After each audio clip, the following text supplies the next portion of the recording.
Please welcome to the stage, Foundflix. Thank you everybody. I'm so excited to accept this award. You know, I mean, you work your whole life and you try to achieve, and then one day you make it. 10,000 subs. Woo! Yes! Yes! Yes! Oh, skeleton, you want a piece of this? Boom! Oh, you too, huh? Yeah!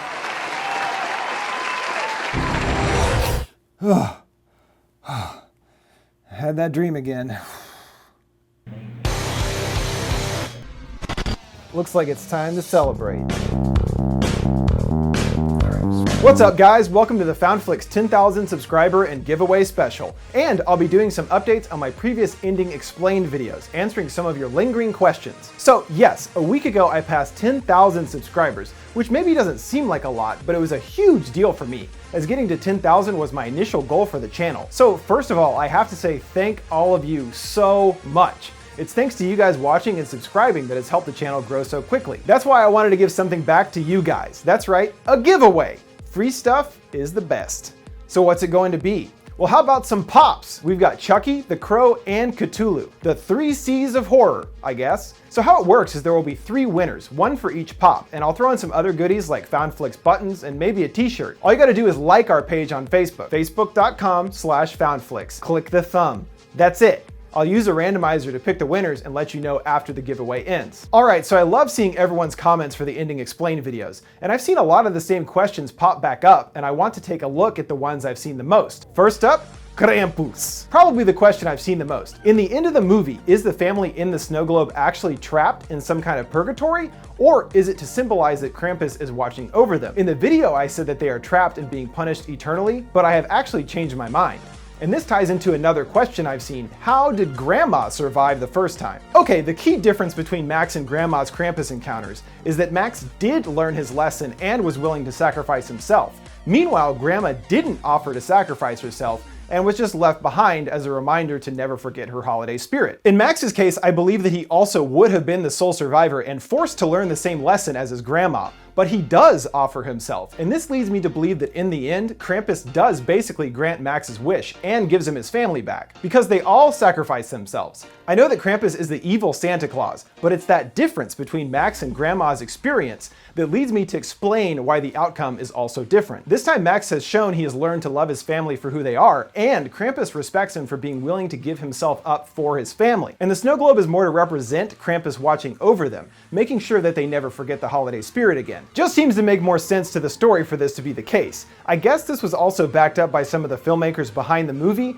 but I do think it's designed to be vague and any interpretation can be correct. Next up, Dat Boy! And so many people ask this, how did the doll move by itself? But the doll never moves by itself. Both times when Maggie sees the doll move, she leaves the room, and when she comes back in, the doll has moved. But what is supposed to be happening is that Brams is watching Greta in the walls. Then when she leaves the room, he quickly enters and moves the doll, then heads back into the walls before she comes back in. There are times when other weird stuff happens, but that all takes place in dreams that Greta is having. And the big one for this movie, what's up with Brahms' burned face? Near the end, we see under the mask he wears that part of his face is burned. So it must have been during the fire that supposedly killed him as a kid. In the video, I said I thought the fire was a cover-up by the parents to make it seem like Brahms had died to avoid the potential of people finding out he killed the little girl. But him having burns makes me reconsider. I do still think the fire was started by the parents, but with the original intention of killing Brahms themselves. They had no idea how to deal with the ever-increasing problem of Brahms, and especially now that he has killed someone,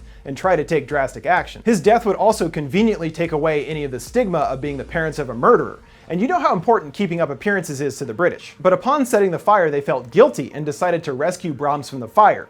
But they still continue forward with the cover story of his death, as everyone believes at first in the movie. Them being responsible for attempting to kill him would obviously create a lot of guilt for the parents. And makes sense that as Brahms gotten older and killed more people, they realized they actually should have killed him in the first place. It's pretty fucked up. But they obviously know that they're not capable of killing him, so the only way to get away from this thing they've created is killing themselves. Them having a hand in Brahms' attempted death adds a lot to their motivation for suicide, but it isn't really explained in the movie. Now for Cloverfield Lane, most people are considering ways that this movie can tie into the original. For example, that Cloverfield did happen but was covered up a la Raccoon City, as they put it. Resident Evil reference there for you kids. I had thought about this. More that the attack did happen, but it was several years ago and contained only in New York City. And it has been several years since then, but it does seem like someone at some point would be like, hey, isn't this thing kinda like that other thing that happened? So I don't think it could have happened in this world. But those involved with the movie have stated that 10 Cloverfield Lane takes place in an alternate universe of Cloverfield. Maybe they can find a way to connect these two alternate universes. Say with a God particle, the upcoming The God particle being what people are speculating is chapter 3 in the Cloverfield series. I don't really know why they would do that. Maybe they could have Lizzie Kaplan and Mew, Marlena and Meredith meet and have an argument over whoever wears short hair better. Because maybe they are, Marlena and Meredith, and they have short hair. Maybe they actually are each same person from an alternate universe. You don't know. You don't know. So another question that I've been getting asked lately, what's the deal with Emmett?